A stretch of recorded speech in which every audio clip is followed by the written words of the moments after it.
Ya, selamat malam, Lidi. Apa kabar, Kabar? Pak? Sehat, sehat. Apa kabar, Lidi? Sehat ya. Ah, Oke, malam hari ini kita seperti biasanya, Pak, Rabu malam membahas topik yang seru. Dan malam mm-mm. hari ini salah satu topik yang seru adalah market outlook di bulan Mei yang akan dipaparkan oleh Pak Aswin. Di bulan Mei ini katanya kan yang market lagi awal-awal kan ya, Pak ya, tapi ternyata akhir-akhir ini di bulan Mei ini karena Donald Trumpnya juga udah adem, jadi suasananya juga lagi hijau-hijau gitu ya, hijau-hijau seger ya, Pak ya. Sementara adem, sementara. Belum, belum inilah ya, belum bikin ulah lagi ya. Oke. Tapi secara keseluruhan di bulan Mei ini market outlook-nya seperti apa nih, Pak? Oke, kita lihat hari ini komposit kan apa ya, IHSG ditutup di 7175. Nah ya, sebenarnya kita lihat ya, untuk dari inilah ya, kita bicara dari awal bottomnya lah ya dari awal awal April itu ya itu di low-nya di 5882 ya ya pada saat apa namanya panik-panik gitu loh panik-panik selling nah itu low-nya 5882 nah ya beberapa hari yang lalu record high-nya kan 7240 itu selisihnya kira-kira 23%. Kalau menurut saya ini cukup fantastis. Jadi sebenarnya banyak yang awal-awal kan banyak yang sharing apa sell on May. Nah, ini salah satu apalah ya mungkin pengalaman buat teman-teman ya terutama beginner yang mungkin yang udah trading lama mungkin tahu lah ya.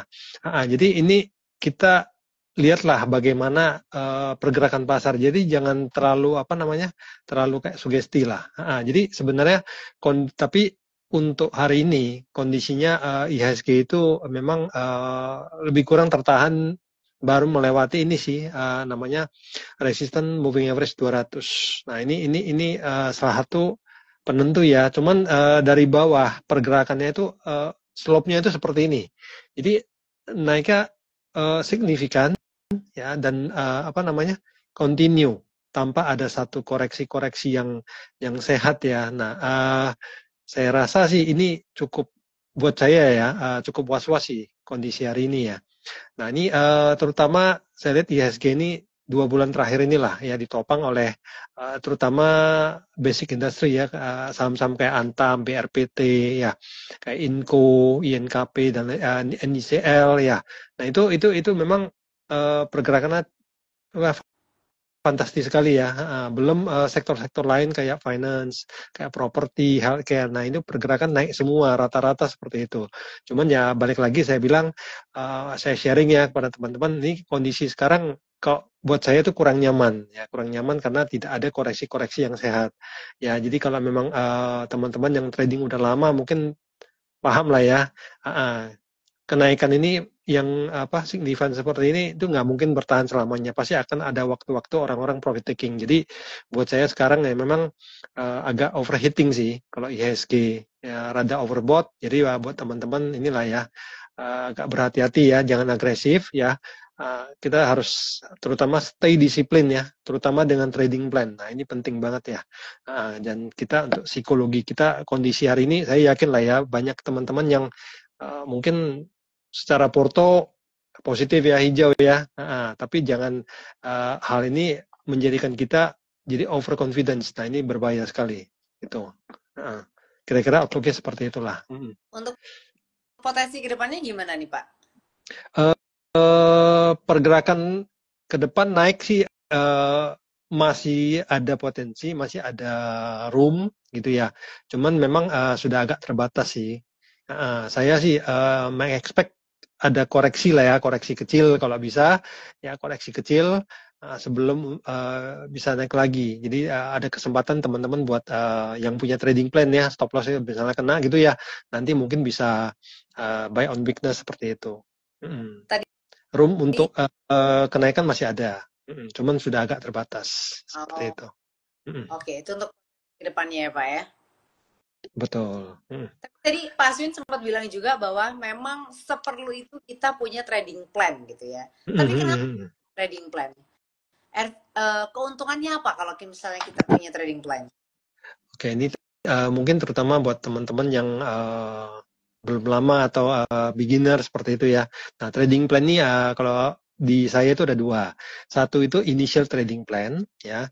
Nah itu, dan yang kedua itu profit protection. Oke, jadi initial itu kita harus tahu yang namanya entry price-nya berapa, kita punya exit price-nya berapa, ya terutama kita stop loss-nya berapa dan kita target profit-nya seperti apa. Ya lalu kita harus mengerti trade sizing itu apa, time frame kita apa. Nah nanti saya jelaskan satu-satu. Oke, jadi yang kalau profit protection itu lebih ke arah strategi stop loss ya. Nanti kita bahas di belakang ya. Jadi trading plan ini kayak sebuah bahasanya kayak janji lah ya. Janji terhadap diri sendiri ya. Jadi ini memberikan kita batas jelas ya. Di mana kita draw the line supaya kita tidak open exposure terhadap resiko. Ya, jadi dengan trading plan ini memaksa kita sendiri untuk membuat rule. Saya belinya di mana, kita harus exitnya di mana. Ya, dengan begini kan kita bisa mengkalkulasi untuk resikonya. Nah, lalu ada yang namanya target profit ya. Ya, jadi entry exit kita clear ya. Kita nggak bias, kita nggak beli dulu, mikirnya nanti, itu jangan seperti itu. Ya, jadi kita juga punya alasan untuk membuat sebuah keputusan. Ya, horizon kita menjadi lebih lebih clear ya dan terpadu seperti itu. Nah, ini trading plan juga membantu kita untuk terhindar dari over trading ya. Nah, ini berbahaya sekali kalau over trading.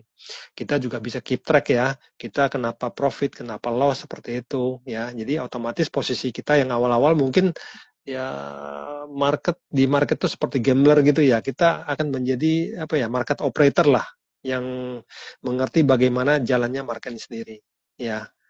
Nah, seperti itu. Nah, ini salah satu advantage-nya ya kalau trading plan. Oke. Kemudian faktor-faktor apa aja nih Pak yang bisa menjadi kunci dalam pembuatan trading plan itu? Oke, kalau untuk trading plan ya, beberapa ya.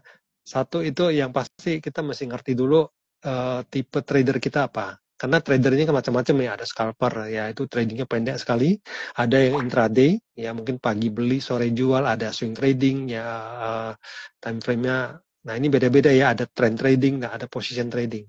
Nah ini tiap beda-beda trader ini otomatis expectation kita ya itu berbeda ya. Jadi kayak misalnya kita bisa bicara scalper ya, kita pasti punya trading plan yang relatif pendek karena kita nggak ekspektasi kita nggak, oh saya bisa profit 20% 30%, karena buat scalper mungkin ya 5% 7% itu udah cukup bagus ya, karena tradingnya kan pendek. Nah lalu expectation kita, win rate kita seperti apa, oke. Ya, lalu time frame kita trading berapa, kita bicara waktu ya, berapa lama ya. Nah otomatis contoh ya, yang day trader sama trend trader otomatis kan time frame-nya berbeda sama sekali ya, total berbeda. Nah untuk trend trader mungkin bisa menggunakan charting ya, orang-orang yang menggunakan chart itu bisa chartnya weekly seperti itu, tapi yang pasti kalau misalnya kayak scalper ya, time frame-nya itu pasti pendek, bisa menggunakan chart 30 menit atau 1 jam. Nah, lalu faktor-faktor lain salah satunya adalah risk reward ratio. Oke.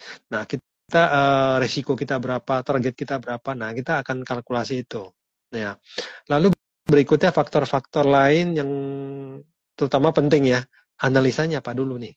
Ya, ada analisa fundamental, ada analisa technical. Oke, kita bicara technical, oke, indikatornya apa? Kalau fundamental kan kita tahu ya. Oh, ini yang kita gunakan adalah laporan keuangan, oke. Tapi kalau technical kita punya indikatornya apa aja, gitu. Lalu kita lihat juga makronya, ya. Kondisi misalnya, contoh-contoh teman-teman ada sebagian yang demen sekali nih saham-saham coal misalnya. Nah, kita harus tahu secara makro harga coal sekarang seperti apa. Oh ini belakangan ini saham-saham coal kan naik. Kenapa? Ya saham-saham mineral naik.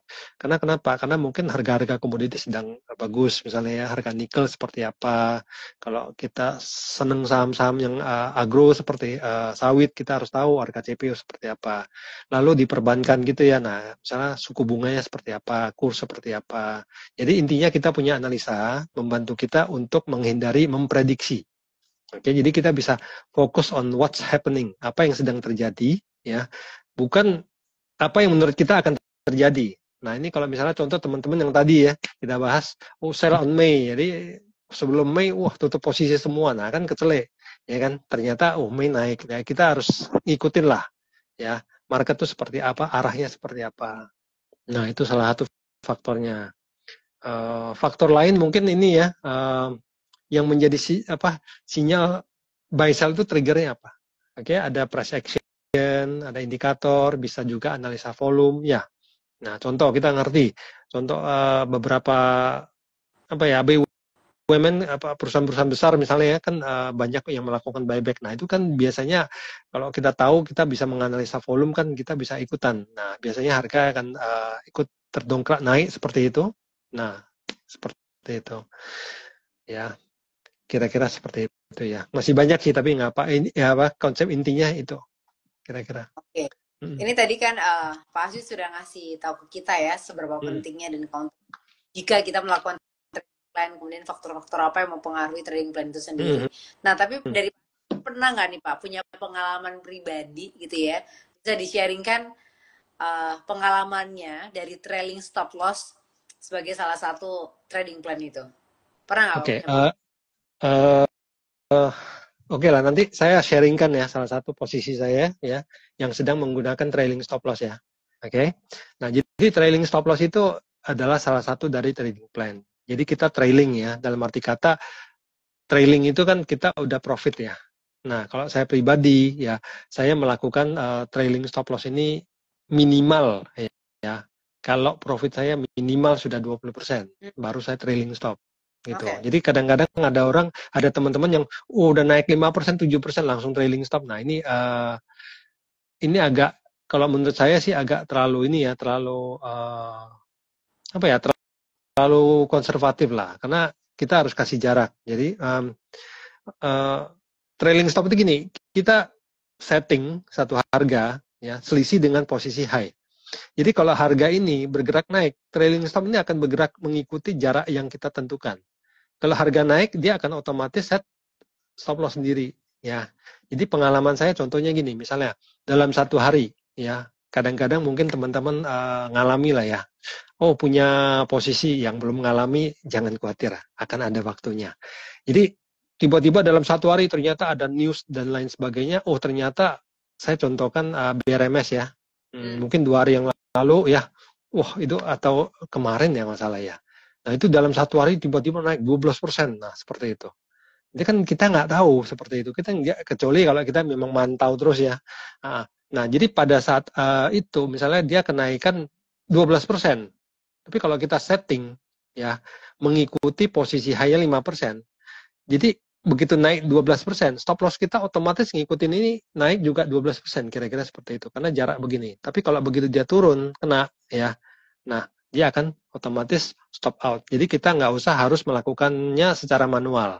Oke, saya sharing ya. Saya biasanya ini ya, jarang-jarang sharing.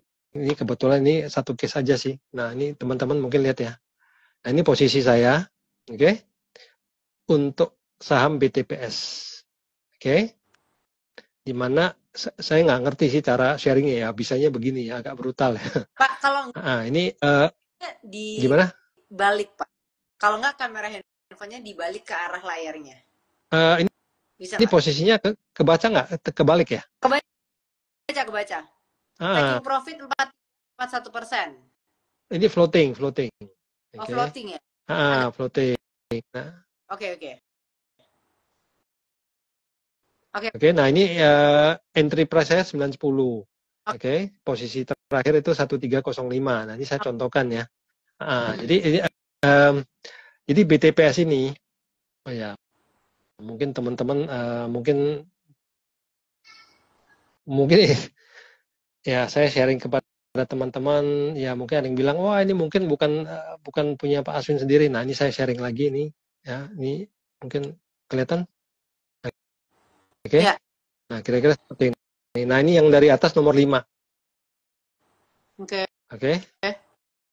Jadi ini posisinya yang nomor 5 ya. Nah ini BTPS saat itu saya entry-nya tanggal 27 Maret. Oke, modalnya harga entry-nya 910. Nah, itu saya hold ya sampai naik sampai tanggal 25 April. Oke, di tanggal 25 April ini floating posisi posisinya sudah floating lebih kurang 25% koma berapa lah. Nah, itu closing di hari itu di 1140. Nah, saat itulah ya kan tadi saya sharing ya. Saya hanya melakukan trailing stop loss kalau sudah minimal 20%. Ada ini sih, ini bukan nggak mesti ya. Jadi teman-teman nggak harus, ini apa rule-nya 20%, nggak. Ini relatif ya. Pengalaman teman-teman seperti apa. Kalau saya pribadi itu minimal 20%. Jadi pada saat itu closingnya di 1140 ya. Nah, saya mulai melakukan setting trailing stop. Nah, trailing stop saya di 1025 yaitu selisih 115. Nah, dengan begini saya melakukan profit protection. Nah, ini salah satu kan ya, trading plan ya. Nah, ini profit protection saya 12%. Artinya apapun yang terjadi besok tiba-tiba turun kencang, saya sudah pasang, saya jaga posisi profit saya lock 12%. Oke. Nah, itu saya hold lalu sampai tadi 25 April ya. Lalu tanggal 5 Mei itu closingnya di 1250. Saya dalam kondisi floating profit 37,4%. Nah, saat itu saya set lagi trailing stop di 1140. Oke. Nah, itu saya melakukan profit protection 25% kira-kira. Bergerak lagi tanggal 21 Mei ya, itu floatingnya sampai 47,8. Nah, itu saat itu closingnya di 1345. Nah, saya set trailing stopnya di 1190. Selisihnya 170. Jadi sampai sekarang saya masih hold. Kira-kira seperti ini. Jadi enaknya trailing stop ini ya. Ini salah satu fitur yang ada di JUC ya, di YB ya, YB Sekuritas ya. Teman-teman mungkin bisa pergunakan lah ya. Ini sangat asik sekali karena kita nggak usah harus setting secara manual karena pergerakan naik ya, apalagi secara dadakan gitu ya. Nah, itu otomatis stop loss kita akan bergerak mengikuti posisi harga dan jarak yang kita taruh gitu. Nah, ini salah satu contoh pengalaman, sharing pengalaman ya, seperti itu. Kisah nyata dari Pak Aswin gitu ya. Nah, betul. Jadi asik-asik lah pakai trailing stop. Ya. Nah, itu fitur yang ada di YB Sekuritas digunakan lah. Mungkin teman-teman banyak yang belum tahu ya. Jadi udah saatnya kita harus belajar sedikit lah, taati caranya gimana. Oke? Ya.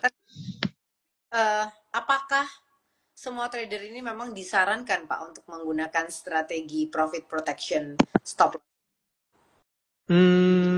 Ini sih tergantung ya kalau saya bilang ya. Nah, profit protect itu mau diproteksi berapa ya itu kan menggunakan trailing stop loss ini relatif. Karena di YB Sekuritas kan banyak ya. Ada pakai LIT, ada pakai bracket ya. Nah, salah satu yang saya sharingan tadi itu menggunakan trailing stop. Jadi itu tergantung sih ya, tergantung tradernya. Karena ada trader yang menggunakan target profit. Misal target profit 20%. Nah, udah. Nah, jadi kalau udah kena 20% otomatis kan sudah stop out, sudah selesai. Urusan satu trading udah selesai ya. Nah, tapi di satu sisi ada juga trader-trader yang memang secara mentalnya itu kuat. Oke? Ya, mereka melakukan let the profit run. Jadi mereka nggak pakai target-targetan. Pokoknya ya dijaga bawahnya aja. Ya itu salah satu yang kita sebut ya, kita melakukan trailing stop loss tapi manual. Yang tadi yang saya sharingkan itu otomatis.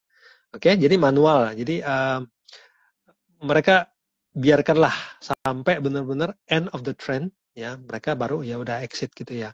Nah, tapi kalau ditanya ke saya dari sisi profitabilitas ya, nah otomatis yang teman-teman yang share yang let the profit run ya, at the end portfolio akan tumbuh lebih baik ya, profitnya itu akan sultan lah gitu seperti itu.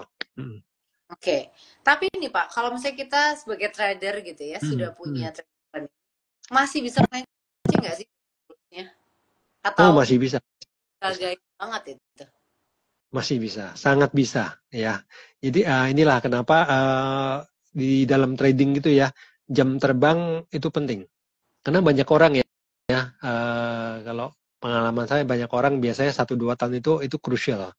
Nah, biasa kalau udah 1-2 tahun, orang-orang ya, lihat ini saya nggak kondisinya nggak bertumbuh dan lain sebagainya. Mereka akhirnya ya udah quit gitu loh. Nah, ini yang salah satu yang cut down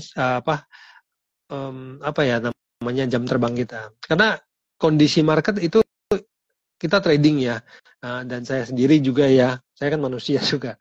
Nah, ada yang namanya faktor greed and fear, pasti ada. Nah, ini tiba-tiba kayak kemarin, wah katanya apa, ada tarif dan ini sebagainya, kan wah market seperti itu, ya pasti ada faktor fear-nya. Nah, terus ada juga greed ya. Nah, itu yang pasti kadang-kadang ya udahlah kita udah gini, kita ternyata apa namanya. Nah, ini balik lagi ke disiplin masing-masing trader. Jadi kalau jadi dalam perjalanan itu banyak banyak sekali faktor. Nah, terutama psikologi ya. Nah, contoh kayak sekarang ya. Saya yakin di market ini ya sekarang banyak trader-trader yang sangat confident. Wah, ini porto saya hijau, ini beli apa aja naik. Nah, ini saya mungkin sharing ke teman-teman agar tetap berhati-hati, disiplin, ya, menjaga balance lah dari greed dan fear ini. Ya, apalagi saya contohkan misalnya kayak kemarin pas akhir Maret ya, awal April itu kan rontok seperti ini. Ini pasti banyak orang-orang trauma. Jadi begitu ada kesempatan untuk entry, takut dulu. Udahlah saya masuk dikit-dikit dulu ya. Market lagi jelek lah, nggak usah dilihat. Nah, ternyata pas dilihat, oh ini udah naik banyak. Nah, ini tetap ada hal-hal semacam ini yang bisa mempengaruhi trading plan kita. Seperti ini. Jadi ya itu salah satunya yang banyak yang overlook hal-hal seperti ini. Salah satunya psikologi. Ya, tetap bisa. Dan tetap bisa loss juga kalau udah bikin trading plan. Masih tetap bisa loss apa karena mungkin loss ini apakah dengan kita punya trading plan itu bisa mencegah kita dari loss? Trading plan itu nggak bisa mencegah loss ya. Tapi paling tidak kita bisa mengontrol posisi apa ya, risk assessment kita ya. Yang pasti yang namanya trading plan yang paling penting itu kan salah satunya stop loss ya. Nah, itu benar-benar bisa menjaga kita ya. Kayak contoh lah, kita bawa mobil sekarang kalau rasanya kalau nggak pakai seat belt kan nggak enak ya, betul? Ya. Tapi bukan berarti saya udah 3 bulan nyetir gitu nggak pakai seat belt, nggak apa-apa kok, aman kok. Nah, apakah besok-besok kita nggak pakai seat belt? Kan nggak kan, satu kali kejadian udah selesai semua kan gitu. Nah, jadi kadang-kadang jadi trading plan tuh tetap kita bisa loss ya, tetap kita bisa loss ya. Namanya resiko, kita buka usaha restoran segala macam apa aja itu pasti ada resikonya. Nah, cuman balik lagi bagaimana kita menata resiko ini. Nah, ini trading plan salah satu alat ya yang jadi kita itu sebenarnya nggak punya bos gitu loh. Kalau kita trading gitu ya, beda sama kita kerja ya. Nah, kerja kita bos mengatakan ini. Nah, ada rule ini nih. Nah, kita kalau trading itu kan kita sendiri, kita nggak punya bos. Nah, bos kita inilah ya, yang trading plan inilah bos kita, yang memberikan kita aturan. Ini boleh, ini nggak boleh, ini harus stop, ini harus keluar, ini seperti ini. Ya, tetap seperti itu. Ya. Oke. Jadi ternyata trading plan ini semacam shield belt ya untuk menjaga kita ya. Betul. Jagalah posisi kita seperti itu. Oke. Ini untuk semuanya yang mau nanya terkait dengan trading plan boleh langsung aja ya tulis pertanyaannya di kolom pertanyaan atau di kolom komentar, atau mungkin ada yang mau sharing tentang pengalamannya mengenai trading plan, boleh juga ya. Ini sempat ada yang nanya juga tentang IPO CDIA, tapi nanti kita akan bahas dulu. Nah, ini balik lagi Pak mengenai trading plan gitu. Kalau misalnya untuk damage control, semisal ada yang posisi loss, itu seperti apa Pak? Apakah itu juga bisa mempengaruhi trading plan? Ini ada komentar dari Abdul Manaf, buat jaga-jaga biar nggak boncos katanya. Bener ya Pak ya? Benar sekali. Nah, ini kadang-kadang kan kita dari sudut pandang seorang kita tahu itu trader yang yang disiplin apa enggak. Nah, ini kadang-kadang seperti ini. Jadi kadang-kadang ada teman-teman yang ini salah satunya trauma itu contohnya gini ya. Kemarin saya sharing ya, ada salah satu nasabah juga ya. Nah, ini tapi bagusnya nasabah ini sering sharing ke saya. Jadi saya kadang-kadang sering memberikan masukan-masukan juga. Jadi kadang-kadang gini, dia sharing ya beberapa kali ini dalam kondisi IHSG terakhir ini ya, 2 bulan ini, wah ini kan sangat bullish ya. Ini Pak, saya kena stop loss beberapa kali, habis stop loss naik lagi gitu loh. Nah kan sayang kayak gitu-gitu. Jadi, nah inilah saya sharing lagi. Dulu saya ada seorang salah satu nasabah kita ya, seorang dokter gitu ya. Nah, dia udah cut loss 3 kali berturut-turut ya. Dan jadi profitnya jadi kecil-kecil gitu. Padahal kalau dilihat dari trennya itu bagus gitu loh. Nah, ini saya masih ingat sahamnya kalau nggak salah Cepin ya, dulu sekali. Nah, jadi ada satu atau lain hal ya, sekali atau 2 kali gitu. Ternyata dia kelolosan lupa pasang stop loss. Nah, ternyata turun naik lagi. Nah, nextnya dia nggak pakai stop loss. Nah, satu hari dia telepon saya, Pak, saya nyesel loh nggak pakai stop loss. Sekarang posisi saya minus 30%. Loh, Bapak kan disiplin segala macam. Iya, Pak, kayak kemarin loh. Saya habis kena stop loss, naik lagi, kena stop loss, naik lagi. Udah, sekali lupa, saya biarin. Ternyata 2 kali nggak stop loss, aman, Pak. Nah, kali ketiga kena masalah. Nah, kan gitu kan. Nah, jadi kan sayang ya seperti itu. Jadi ya akhirnya dia terbantulah ya. Jadi inilah perjalanan untuk jadi seorang trader yang baik ya. Seperti itu. Oke. Mm. Betul, Mm. Pak, tentang loss ini sendiri. Untuk damage controlnya, kalau misalnya ada Mm. lagi loss itu seperti apa? Apakah itu juga bisa Oke, mempengaruhi trading plan-nya? bisa. Jadi kalau kita misalnya ya, saya punya contoh, kita punya satu posisi gitu ya. Kita lossnya banyak deh, lossnya besar gitu ya. Kita nggak bicara besar ya, kita posisi loss nih, contoh 10% ya. Nah, salah satu yang kita bisa lakukan ya, salah satunya itu average down, tapi kita harus yang pasti kita harus mengerti dulu secara fundamental perusahaan bagus nggak. Jangan kita averaging down sebuah perusahaan yang istilahnya kayak laporan keuangannya itu minus terus dan lain sebagainya dalam konteks yang nggak sehat lah. Kita average down sebuah loser. Ya, average down ini sangat berbahaya. Ya, jadi kita average down minimal kalau kita ketemu misalnya sahamnya bagus nih, oh ini emiten yang cukup bagus ya, dan secara fundamental oke, cuman kondisi sekarang lagi memang lagi jelek nih, lagi minus. Nah, kita boleh lakukan averaging tapi minimal dengan kondisi jarak turun yang udah lumayan. Kalau saya pribadi kan dulu ya, saya kalau average down itu minimal selisih jarak harga itu 15%. Kalau udah turun 3%, 4%, saya nggak akan melakukan average down karena nggak ada gunanya. Oke, nah itu salah satu cara untuk damage control ya, average down, ya otomatis menambah posisi. Nah, salah satunya lagi kalau kita memang merasa nggak nyaman, kita bisa partial exit, ya, exit dulu setengah posisi. Nah, itu salah satu cara untuk damage control. Nah, seperti itu. Hmm. Berarti trading plan ini sebenarnya penting untuk para trader beginner aja, atau untuk para trader yang sudah lama yang udah punya jam terbang pun tetap butuh trading plan, Pak?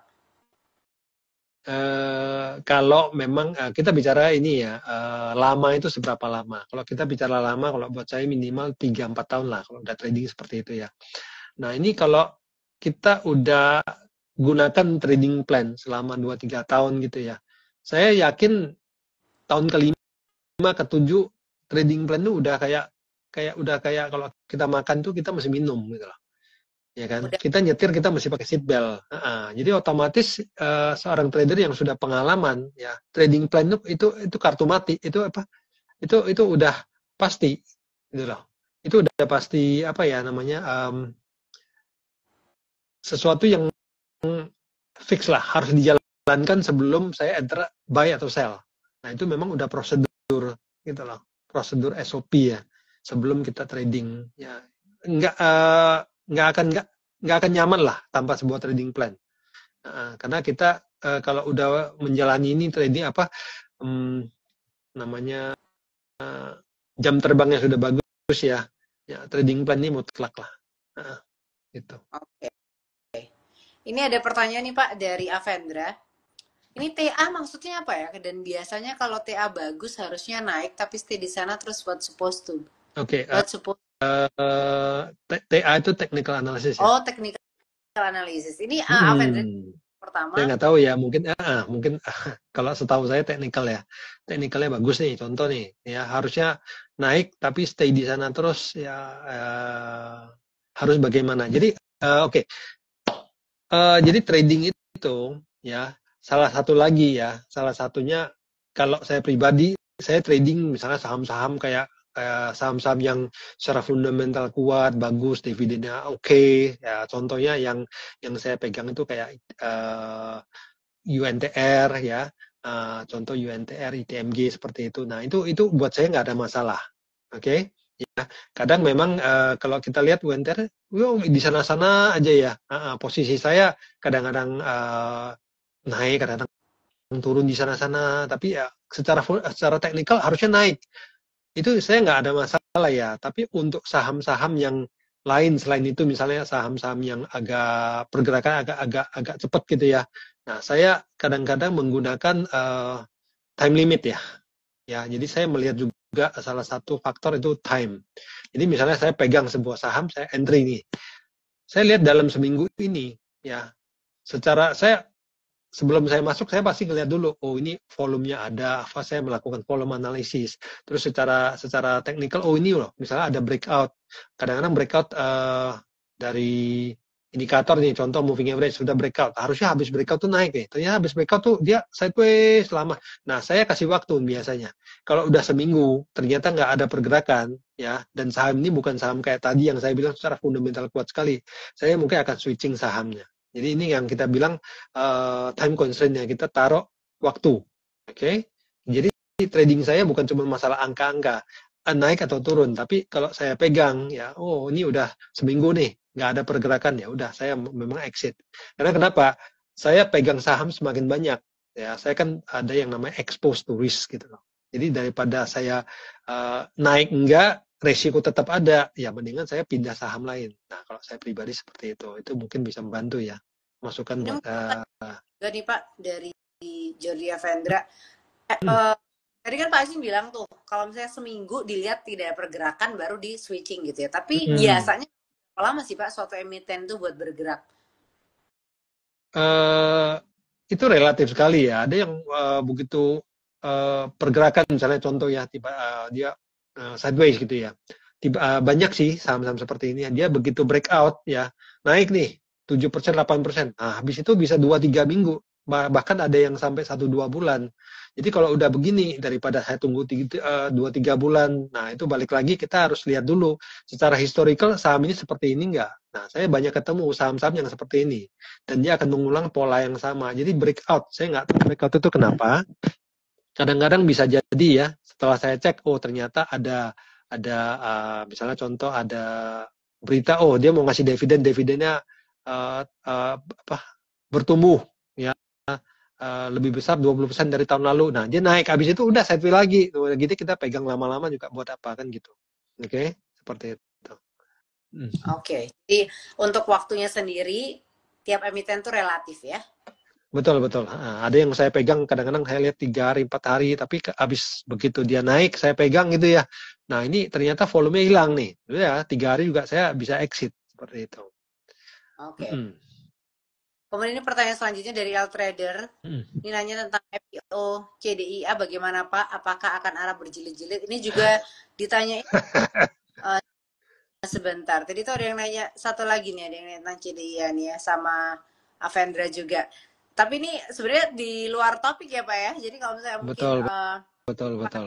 mau bahas sedikit aja, will be okay. Kalau saya pribadi untuk IPO yang nggak apa ya, yang nggak terlalu apa namanya, nggak terlalu viral gitu ya. Saya menghindar sih, karena biasanya IPO itu lebih banyak faktor spekulasinya. Ya, karena saya kalau mau masuk sebuah saham, saya mesti analisa. Ya, saya analisa ya, boleh dikatakan 75% itu technical, ya 30% fundamental. Itu pun kalau dia udah berjalan setahun lah, misalnya contoh seperti itu kayak Adi sekarang gitu ya. Nah, itu secara fundamental oke lah kita bicara murah, tapi secara teknikal kan banyak yang belum muncul gitu lah. Jadi IPO itu banyak faktor-faktor X sih kalau saya bilang. Ya, saya pribadi jarang lah ya kalau masuk ke IPO seperti itu, karena untuk analisanya agak sulit ya, karena apa namanya, datanya belum ada seperti Oke. itu. Kemudian ada pertanyaan juga dari Hartley, nanya tentang cara memilih saham potensi multi bagger bagaimana ya kok? Oke, multi bagger ya, multi bagger itu analisa agak dalam ya. Nah, itu kalau multi bagger tuh biasanya kalau saya pribadi, yang pasti saya lebih fokus kepada analisa volume ya. Jadi kadang-kadang apalagi kondisi terakhir ini ya, kita bicara belakangan ini banyak saham-saham yang memang naiknya banyak tiba-tiba dadakan. Sebenarnya itu bukan dadakan. Sebenarnya kalau kita secara analisa volume ya kita rujuk ke historical setahun sebelumnya, kita bisa mempelajari bagaimana ada arus dana besar masuk ke saham-saham seperti itu. Nah, jadi atas dasar itu ya kita bisa masuk dengan potensi multi-bagger yang lebih baik lah seperti itu. Tapi kita trading ya. Saya mungkin sarankan teman-teman, kita trading itu bukan untuk cari multi-bagger lah. Kalau saya pribadi dapat multi-bagger itu jackpot, itu bonus. Tapi itu bukan sesuatu yang saya cari, oke? Okay? Karena itu bukan tujuan trading kita. Kalau saya sarankan teman-teman fokus kepada prosesnya, jangan hasilnya. Seperti itu. Oke? Okay? Sama seperti hidup, fokusnya di proses bukan hasil ya. Betul. Multi-bagger itu bonus lah. Setelah kita lakukan tugas kita, PR, kita analisa ini dan itu, ya ada teman-teman yang mungkin dapat masukan-masukan, cari-cari berita-berita. Oh ini akan emiten ini lagi invest buka pabrik dan lain sebagainya. Nanti tahun depan akan bagus. Nah itu kan tetap ada yang namanya research. Nah itulah yang bisa menghasilkan multi-bagger. Jadi itu adalah fokus kepada prosesnya, jangan hasilnya. Oke. Oke. Karena memang biasanya orang-orang pengennya hasilnya cepet, instan, Pak. Betul. Saya awal-awal saya juga sama dengan teman-teman. Semua yang nama psikologi, great fear itu adalah. Nah, cuman proses gitu ya. Nah, itu bagaimana kita jalankan itu. Oke. Ini nggak berasa nih, Pak. Udah 40 menit kita ngobrol. Terima kasih untuk Pak Aswin yang sudah memberikan ilmunya mengenai trading plan gitu ya. Terima kasih juga untuk teman-teman YB semuanya yang sudah join malam hari ini. Karena Juicy Up ini mulainya 7:30, akan kelar di jam 8:05 atau jam 8:10. Jadi harus on time ya yang mau join ya. Please join us setiap hari Rabu ya jam 7:30. Terima kasih banyak sekali lagi Pak Aswin untuk ilmunya malam hari ini. Sama-sama. Menjaga kita. Sama-sama. Tadi sudah Pak Aswin katakan supaya nggak banyak yang boncos ya. Iya, betul. Ya Pak? Ayo. Oke, ya, akhirnya. Sukses ya buat semua. Saya Lady Lia pamit, Pak Aswin juga pamit. Terima kasih dan selamat malam. Bye-bye. Bye-bye. Malam.